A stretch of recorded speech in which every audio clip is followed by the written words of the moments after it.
အပေါ်ကနေပြီးတော့အောက်ကိုဒီလိုတဲ့ကားတာကိုသူကကြတော့ဗာလေးဖြစ်သွားမလဲဆိုရင်တင်မနာမှာကတ်နေရမယ်ဒူးနာမှာကြက်မယ်အောက်ပိုင်းကိုကားမယ်ဒီလိုလေးပေါ့အဲ့လိုဖြစ်တဲ့အတွက်ဒူးမြင့်ပါလာမယ်အဲ့ဒီခါကျရင်ညီမတို့ကဒူးမြင့်ကိုဒူးအတိမှာသွားပြီးတော့ကတ်လာရင်လည်းရှောက်ကလာတုံမှာဆိုလို့30နှုတ်တဲ့ဒူးမြင့်လေးကိုသွားမယ်တင်မနာမှာဝိုင်းဖို့အတွက်လည်းတင်မမှာကတ်နေဖို့အတွက်လည်းဒါလေးကိုဝိုင်းပေးရမယ်ပေါ့နော်အခုလာလို့တောက်လျှောက်သွားကြမလို့တော့ကျန်တဲ့အပေါ်ပိုင်းကတော့ ace ကတ်နဲ့အတူတူပဲအဲ့တော့ဗာလေးရင်လုံးလဲဆိုရင်ဘေးပေါင်လေးကိုအရင်ခတ်ပေးပါဘေးပေါင်လေးကိုရင်ခတ်မယ်ပြီးရင်အပေါ်ပေါင်လေးကိုခတ်မယ်ပထမဦးဆုံးခတ်လိုက်တဲ့ပေါင်လေးကဒါလေးကခါးမြင်းလေးပြီးကတ်နဲ့နင်းလေးတွေတစ်ခါတည်းသွားမယ်ခါမှာတင်မြင့်ခါမှာတင်မြင့်လာမယ်နောက်တစ်ခုခါမှာဒူးမြင့်ရောက်လာမယ်ပြီးရင်ခါမှာကိုယ့်ရဲ့စကတ်အရှိသူ့ရဲ့အားနည်းချက်တစ်ခုကဘာလဲဆိုတော့လေ तू ကဖြတ်ဆက်မဟုတ်ဘဲနဲ့တဝိုက်တဲ့ဒီလိုသွားတာဖြစ်တဲ့အတွက်အရှိမလှပါတယ်ဒီလိုမျိုးဒူးဝက်တို့ခြေစလုံးလေလို့ကြာတိတ်မလှအောင်တူနဲ့နဲ့လိုမျိုးဖြစ်သွားမှာလို့လေအရှိလေးမှအဆင်ပြေတယ်အဲဆိုရင်တမတ်မှတ်ပြီးရင်ဒီဘက်ဘေးလေးမှလည်းတမတ်မှတ်ပေးရမယ်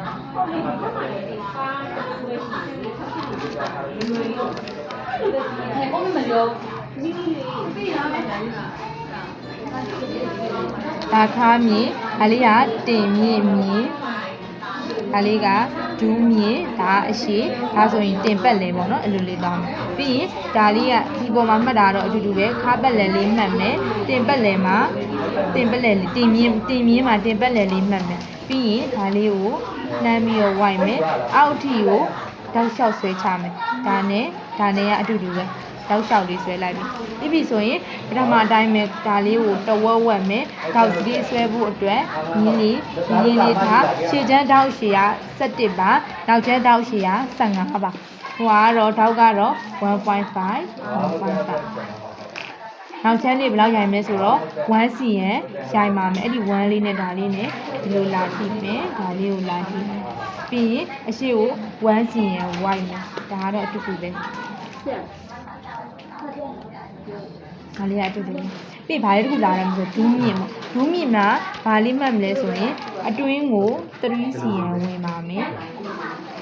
အတွင်းကိုဝင်လိုက်ပြီးရင်ဒီရဲ့တင်မာကနေပြီးတော့အောက်ကိုဘယ်လောက်ချမလဲဆိုတော့4 cm ချပါမယ်ဒါဆိုလို့ရှိရင်ဒီရဲ့ဒါနဲ့ဒါလေးနဲ့တစ်ခါနဲ့လှမ်းဆဲချဒီမှာရေးထားတယ်4 cm ချပြီးတော့ 0.5 သို့မဟုတ်1စားပြီးလို့ပြောတယ်အဲ့ဒါဘာကိုပြောရလဲဆိုရင်မိန်းကလေးတွေတင်မာဒီလိုဝိုင်းလေးလာတယ်လေဒီမှာကျတော့တောင်ကျွန်းရအစမပြေအဲ့တော့ဒါလေးတို့ဝိုင်းมาရမှာ哦ဝိုင်းတဲ့ခါကျရင်လေ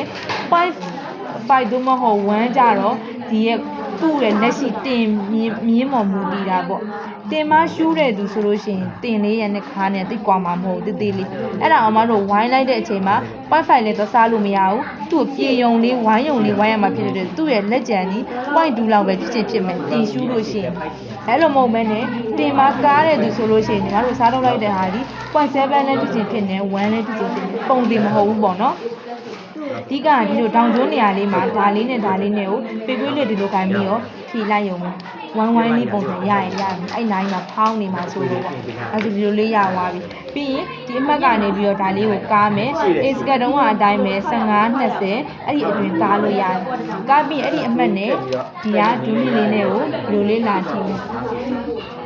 ကားလိုက်တဲ့အရာလေးဘေးကိုဝိုက်ပေးရပါမယ်2 cm ဝိုက်မယ်ပြီးရင်ဒါနဲ့ကိုတဝက်ဝက်မယ်အေးစကတ်တုံးကအတိုင်းပဲဒါလေးလေးဝိုက်လိုက်ဟဲ့လားဒါမပါတော့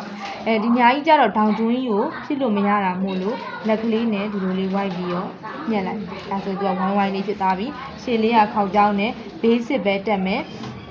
အပေါ်ကချုပ်စာ1ဘေးကချုပ်စာ3လေးဆိုလို့ရှိရင်လည်းဒီမှာသူကဝိုင်းသွားတယ်ဒီလိုလာတယ်လူလေးပဲသွားမယ်မိအောက်ကလည်း3 cm ပဲသွားမယ်ဒါမယ်နော်အဲ့ဒါလေးစနေမအဲ့ဒါပြီး